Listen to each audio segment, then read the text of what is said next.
everyone, this is Amanda at Amanda's Booktopia. If you're new here, welcome, and if not, welcome back. And today, I'm talking about Things We Never Got Over by Lucy Score. I just finished this book, and boy, is this one heck of a story. Now for all my thoughts, where should I start? I had some issues with Knox. I really wanted to love him. However, I did not like most of the time how he treated women in general, and that women are to be avoided at all costs, even when they're on their menstrual cycles, and like, that is no reason to avoid a woman. Yeah, we get emotional from time to time. That doesn't mean you should avoid us. So, that part was a little much. And the way he treated Naomi at times, I wasn't crazy about either. I mean, he called her leftovers, and then he called her trash. And I'm like, for someone who supposedly loves and cares about this woman, who says that? I mean, I know, like, some of the stuff that he went through is hard for what he went through, but gives you no excuse to call women trash and say they're leftovers. No woman is gonna take that lightly. Like, who the heck does that? So, yeah, I had issues with Knox. He is probably not my favorite character. However, I really liked Naomi and Waylay. Waylay is probably my favorite character out of everybody, because she is very wise for her young years. She's 11 years old in this book, until you get to the epilogue. But for most of the book, she's 11 and almost 12. And she's probably the most grown up out of all of them, to be honest.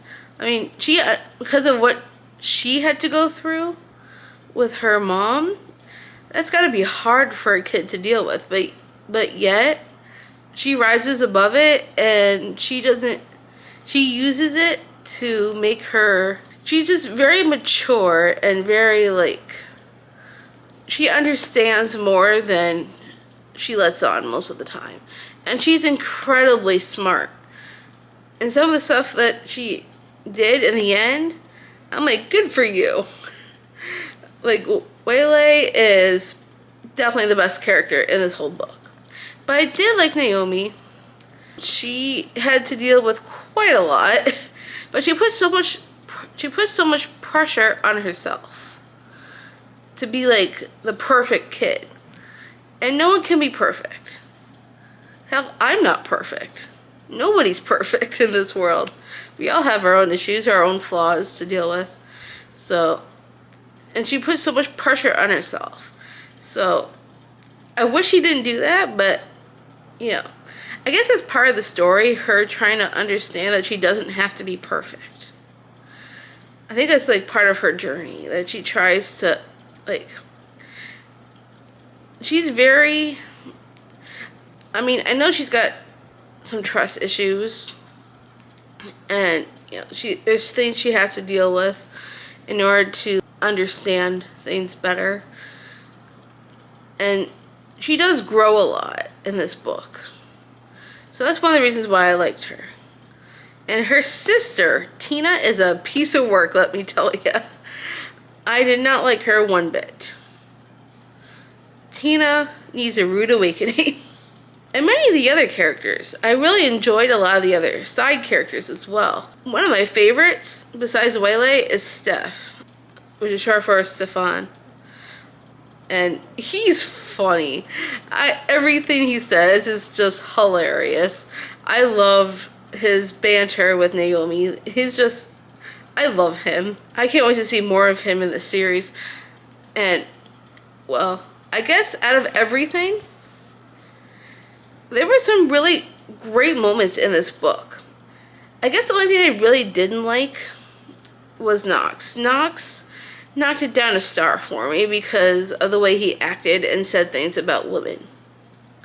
Just because you had issues in your past does not mean you treat women like that. Point blank, basically. And so that drove me a little bit nuts.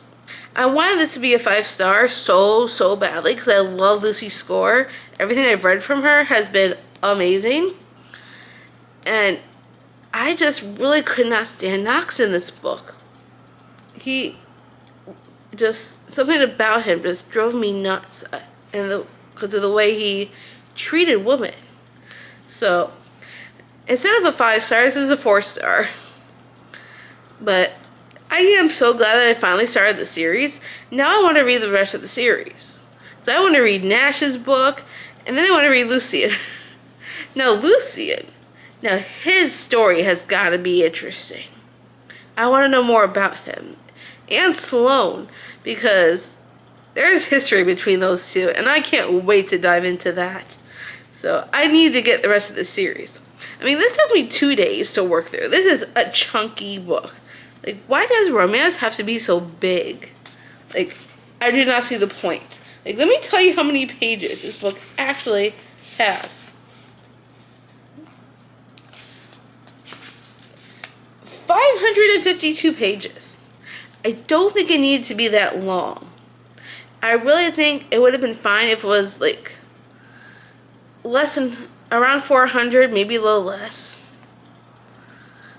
I feel like there are some things Lucy could have taken out of the story. But overall, I still had a great time with it. And it's a definite 4-star. I even love the dog. The dogs, I just love the dog so much. I'm such a dog person. And it was just a great introduction to the series. I cannot wait to read more. So the next 2 books will be going on my Amazon wish list. And yep, and that is everything I've got for this book. I hope you enjoyed this book review. If you did, give me a huge thumbs up. If you want to see more bookish content from me, make sure you smash the subscribe button down below. And I'll see you all next time.